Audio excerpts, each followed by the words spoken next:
Assalamualaikum viewers and welcome back to my channel Study Law with Pushra. So in today's video we are going to discuss from the article 149 of Kanun-e-Shahadat Order 1984.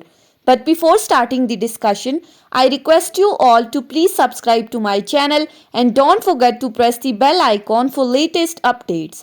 Do share this video with your friends and don't forget to comment your feedback. So let's move towards the discussion.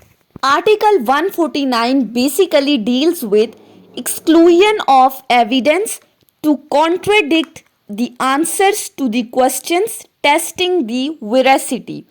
अब अगर इस article के title को हम समझें तो इसमें कहा गया है कि ड्यूरिंग द क्रॉस एग्जामिनेशन जब एक विटनेस से क्वेश्चंस किए जाते हैं उसकी वेरासिटी को टेस्ट करने के लिए, मीन्स टू से जो हमने आर्टिकल 141 में पढ़ा था, ये देखने के लिए कि वो विटनेस कितना सच्चा है या कितना झूठा है, उसका कैरेक्टर इंजर करने के लिए आप क्वेश्चंस करते हो और जब वो उन क्वेश्चंस के आंसर दे देता है तो उन आंसर्स को कॉन्ट्राडिक्ट करने के लिए एविडेंस नहीं दिया जा सकता।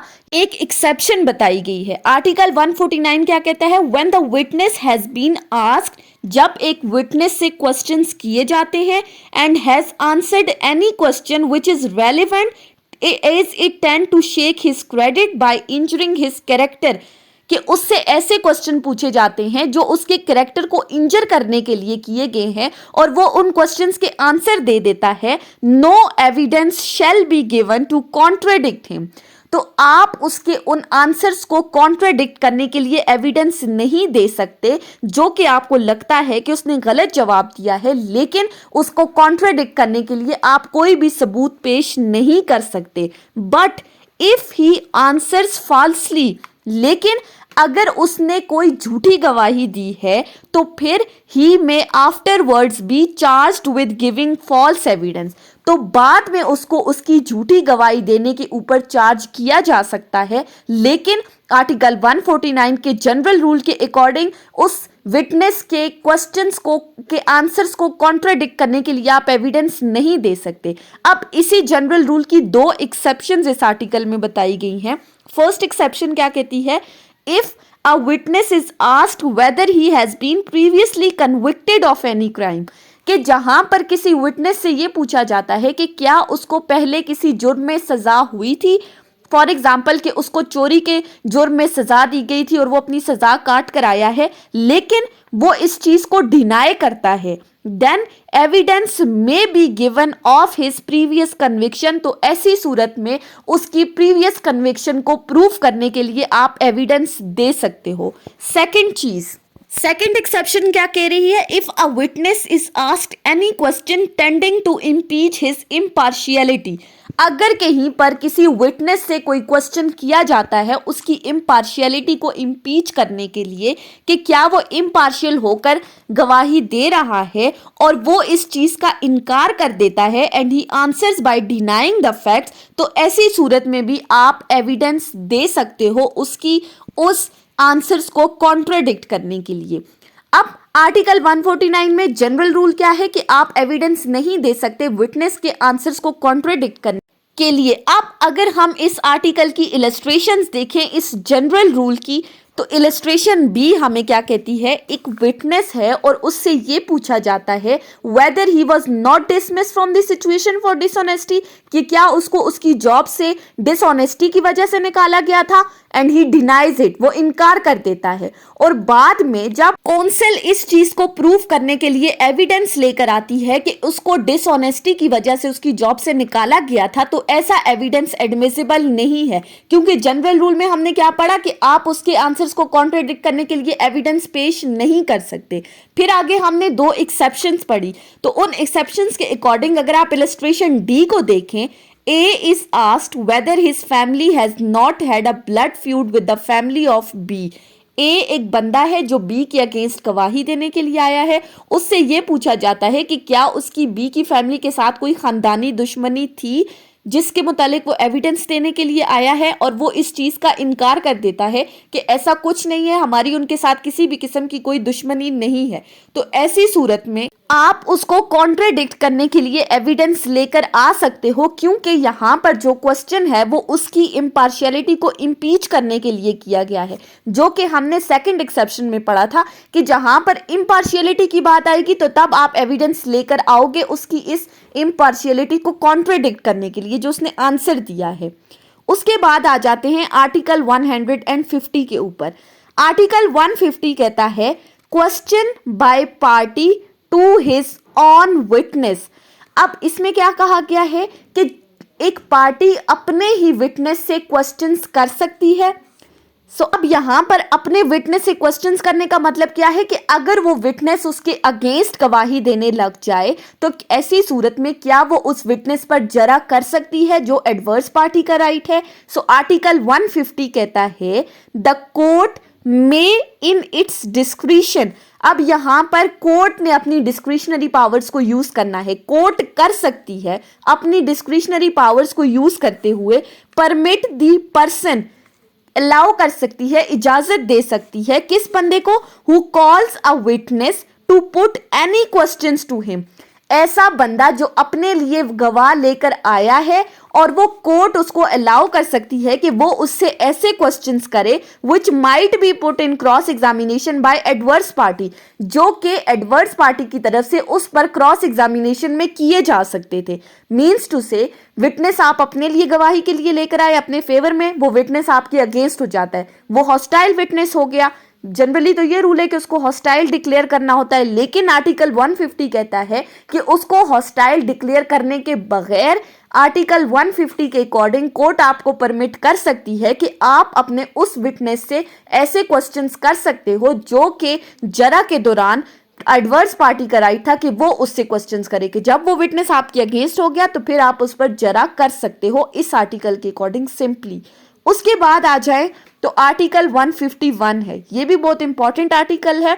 ये क्या कहता है, इम्पीचिंग द क्रेडिट ऑफ विटनेस, कि एक विटनेस के क्रेडिट को किस तरह से इम्पीच किया जा सकता है।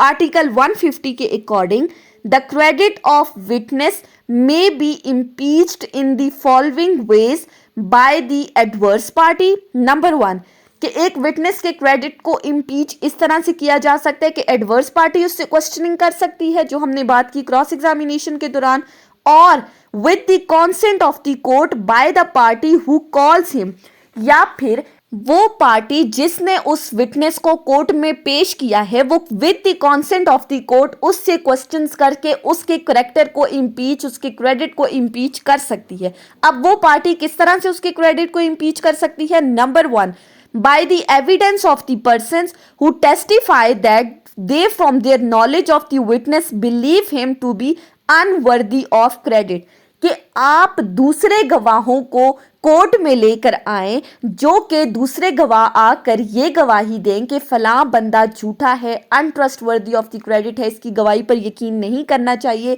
हमें पता है कि ये बंदा कितना झूठा है। यानी पहली बात कि आप उस विटनेस के अगेंस्ट कोई और विटनेस इस कोर्ट में लाएं जो ये प्रूफ करें कि इस विटनेस की गवाही पर यकीन नहीं करना चाहिए। दूसरी बात, by the proof that witness has been bribed और has accepted the offer of bribe और has received any other corrupt inducement to give his evidence.